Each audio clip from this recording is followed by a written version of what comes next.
হয় না লা ইলাহা করো দেখো রে মাওলা কি খেলা করো দেখো রে মাওলা কি খেলা করো দেগে ওঠে বেলা করো দেখো রে মাওলা কি খেলা করো দেগে ওঠে বেলা পশ্চিমেতে ডুবায়া রাখে পশ্চিমেতে ডুবায়া রাখে এই তো মাওলা লীলা খেলা লা ইলাহা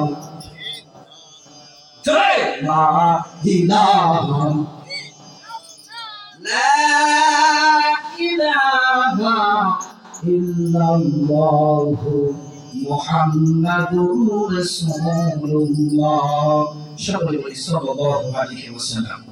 সম্মানিত শরীর সময় যেহেতু অল্প এজন্য কথা হবে অল্প।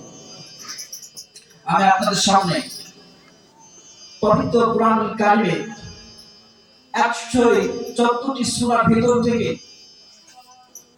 অতীব গুরুত্বপূর্ণ একটি সূরা, ফজিলতপূর্ণ একটি সূরা, খুবই ছোট্ট একটি সূরা আপনাদের সামনে তেলাওয়াত করেছি। আমি যখন এই সূরাটি আপনাদের সামনে তেলাওয়াত করেছি আপনারা সকলেই বুঝে ফেলেছেন, কথা বলেন ঠিক কিনা? এটা হচ্ছে কোরআন কারিমের সর্বশেষ পূর্ণাঙ্গ সূরা। কোন সূরা? কোরআন কারিমের সর্বশেষ পূর্ণাঙ্গ সূরা। আর কোরআন কারিমের সর্বপ্রথম সূরার নাম হচ্ছে সূরাতুল ফাতিহা। নাম কি? কোরআন কারিমের সর্বপ্রথম সূরার নাম কি? জোরে বলেন। সূরাতুল ফাতিহা। আর কোরআন কারিমের সর্বশেষ পূর্ণাঙ্গ সূরার নাম হচ্ছে সূরাতুল আন-নাসর। সম্মানিত সুধী ভাইরা আমার, বিশ্বনবী সাল্লাল্লাহু আলাইহি ওয়াসাল্লাম হজ করতে গেলেন, বুঝতে পারছেন?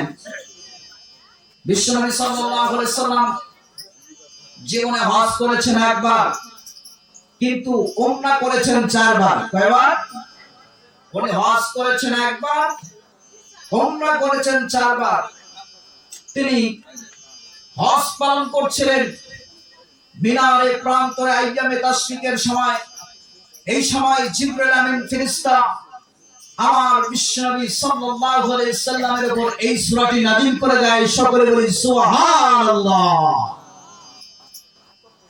আর মুফাসসিরিন ইকরাম বলেছেন এই সূরা নাযিল হওয়ার 80 দিন পরে, কয়দিন পরে? 80 দিন পরে বিশ্বনবী সাল্লাল্লাহু আলাইহি সাল্লাম দুনিয়া থেকে বিদায় গ্রহণ করেন। কয়দিন পরে? 80 দিন পরে।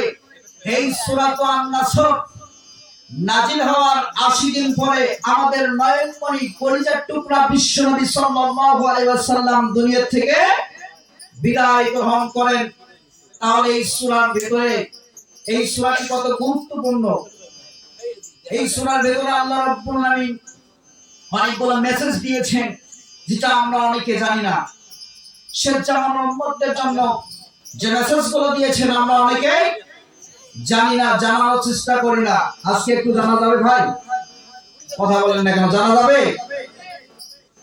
আমরা ওয়াজ শুনি, ওয়াজ শুনতে ভালো লাগে কিন্তু মানতে ভালো লাগে না। এজন্য আমি দুঃখ করে বলি, বাংলাদেশের কিছু মানুষ সারা জীবন করে শুধু আগে আমার কুকাম, কবর যাওয়ার পর আল্লাহর বলে আল্লাহ আমার কথা। আল্লাহ বলে সারা জীবন স্মৃতি রাখা, দুনিয়াতে সবাইকে দিয়ে সৃষ্টি ধোকা, এবার কবরে আইছিস তুই একা, হে ফেরেশতারা একে তাড়াতাড়ি জাহান্নামের মধ্যে ঢোকা। কথা বলেন না কেন?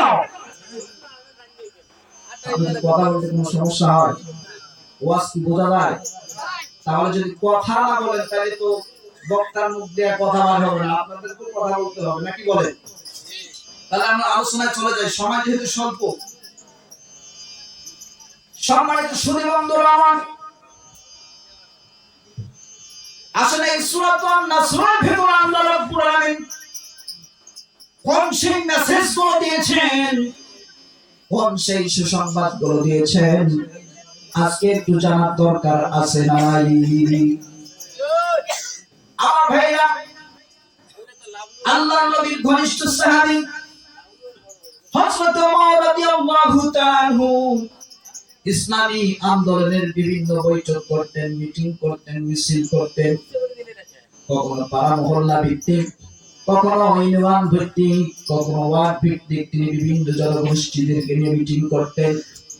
আল্লাহ জমিনে আল্লাহ কোরআনের রাজ কায়েমের জন্য যে মিশন বিশ্ব নবী সাল্লাল্লাহু আলাইহি ওয়াসাল্লাম চালিয়ে যাচ্ছেন, সেই মিশনের আলোকে হযরত ওমর রাদিয়াল্লাহু তাআলা আনহু বিভিন্ন বৈঠকগুলো পরিচালনা করতেন, মিটিংগুলো পরিচালনা করতেন। আর যখন এই মিটিংগুলো পরিচালনা করতেন, মুরব্বী সাহাবীদেরকে নিয়ে মিটিংগুলো পরিচালনা করতেন, বদরী সাহাবীদেরকে নিয়ে যখন মিটিংগুলো পরিচালনা করতেন, এই মিটিংগুলো পরিচালনা করার সময় একজন কম বয়সী বালক সাহাবীকে রাখতেন, যার নাম হচ্ছেন আব্দুল্লাহ ইবনে আব্বাস রাদিয়াল্লাহু তাআলা আনহু। সুবহানাল্লাহ। এই আব্দুল্লাহ ইবনে আব্বাস হচ্ছেন বিশ্ব নবী সাল্লাল্লাহু আলাইহি ওয়াসাল্লামের আপন চাচাতো ভাই। বিশ্ব নবী আপন চাচাতো ভাই। যখন সাহাবীরা দেখলেন প্রত্যেকটা মিটিং এর ভিতরে, প্রত্যেকটা বৈঠকের ভিতরে, প্রত্যেকটা মিটিং এর ভিতরে এই কম বয়সী বালক সাহাবীকে রাখা হয়, তখন সাহাবীরা সমালোচনা শুরু করে দিলেন, আমরা বদরী সাহাবী, আমরা মুরব্বী সাহাবী, আমাদের মতো সিনিয়র সাহাবী, আমরা বয়োজ্যেষ্ঠ সাহাবী, আমরা জিহাদের ময়দানে অংশগ্রহণ করেছি, বদরের যুদ্ধে অংশগ্রহণ করেছি, আমাদের মতো সিনিয়র সাহাবীদের সঙ্গে এই কম বয়সী বালক সাহাবীকে কেন রাখা হয়? এইভাবে তারা সমালোচনা শুরু করে দেন। যখন এই সমালোচনার কথা বলি, হযরত ওমর রাদিয়াল্লাহু তাআলা আনহু জানতে পারলেন, জানার পরে তেনার মনটা একটু মনক্ষুণ্ণ হয়ে গেলেন। তিনি পরের দিন সমস্ত সাহাবীদেরকে ডাকলেন।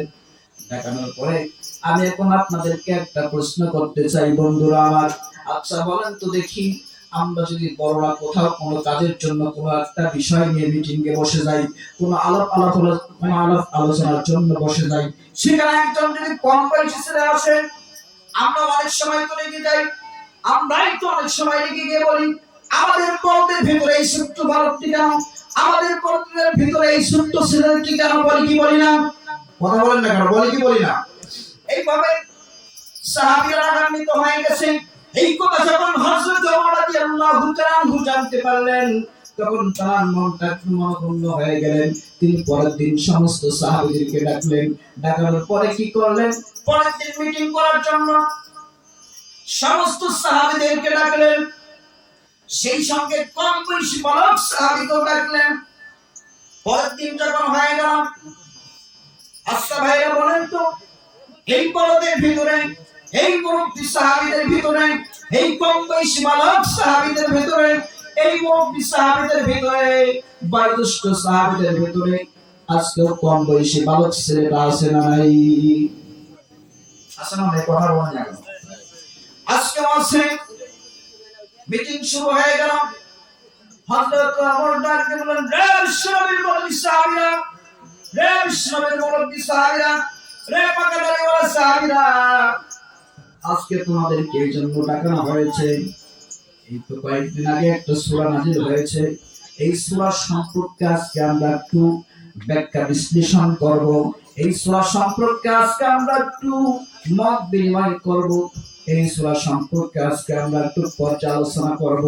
এই তো কয়েকদিন হয়ে গেল সূরাটি নাযিল হয়েছে, সূরাটির নাম হচ্ছে সূরাতুন আন-নাসর। এই কথা বলার পরে হযরত ওমর মিটিং এর ভিতর থেকে একজন পাকাদারিওয়ালা সাহাবীকে দাঁড় করলেন, ডাকতে বললেন, রে বিশ্বনবীর বদরী সাহাবী, তুমি উঠে দাঁড়াও। বিশ্বনবীর বদরী সাহাবী উঠে দাঁড়ালেন। এবার হযরত ওমর ডাকতে বললেন, রে বিশ্বনবীর বদরী সাহাবী, এই তো কয়েকদিন হয়ে গেল যে সূরাটি নাযিল হয়েছে, এই সূরাটি তুমি আমাদেরকে তেলাওয়াত করে শোনাও। বিশ্বনবীর বদরী সাহাবী, পাকাদারিওয়ালা সাহাবী সূরাতুন আন-নাসর তেলাওয়াত করে শোনায়। এবার হযরত ওমর ডাকতে বললেন, বিশ্বনবীর বদরি সাহাবী, হে বদরি সাহাবী, হে পাকা দাড়িওয়ালা সাহাবী, তুমি যে সূরাটি তেলাওয়াত করে শোনালে, এই সূরার ভিতরে আল্লাহ রাব্বুল আলামিন একটা গোপন মেসেজ দিয়েছেন, তুমি বলতে পারবে নাকি? এবার বিশ্বনবীর বদরি সাহাবী ডাকতে বললেন, হে বিশ্বনবীর বদরি সাহাবী ডাকতে বললেন, হে হযরত ওমর, এই সূরাটা আন-নাসর ব্যাখ্যা করে বিশ্লেষণ করে যেটা আমি বুঝতে পেরেছি, আল্লাহ রাব্বুল আলামিন তাম বিশ্বের মুসলমানদের জন্য যে গোপন মেসেজটা দিয়েছেন, যে গোপন সুসংবাদটা দিয়েছেন, এটি হলো আল্লাহ রাব্বুল আলামিন তার পক্ষ থেকে সাহায্যের কথা ঘোষণা করেছেন। হযরত ওমর ডাকতে বলেন, হে বিশ্বনবীর বদরি সাহাবী, তোমার জবাব সঠিক হয় নাই, তোমার জবাব সঠিক হয় নাই, তুমি বসে পড়ো। বিশ্বনবীর বদরি সাহাবী বসে পড়লেন। এবার মিটিং এর ভিতর থেকে আরেকজন বয়োজ্যেষ্ঠ সাহাবীদেরকে দাঁড় করালেন, দাঁড় করে বললেন, বিশ্বনবীর বদরি সাহাবী, হে বিশ্বনবীর বদরি সাহাবী, হে পাকা দাড়িওয়ালা সাহাবী, তুমি একটু দাঁড়াও। বিশ্বনবীর বদরি সাহাবী উঠে দাঁড়ালেন। দাঁড়ানোর পরে বলেন, আল্লাহ রাব্বুল আলামিন যে গোপন মেসেজ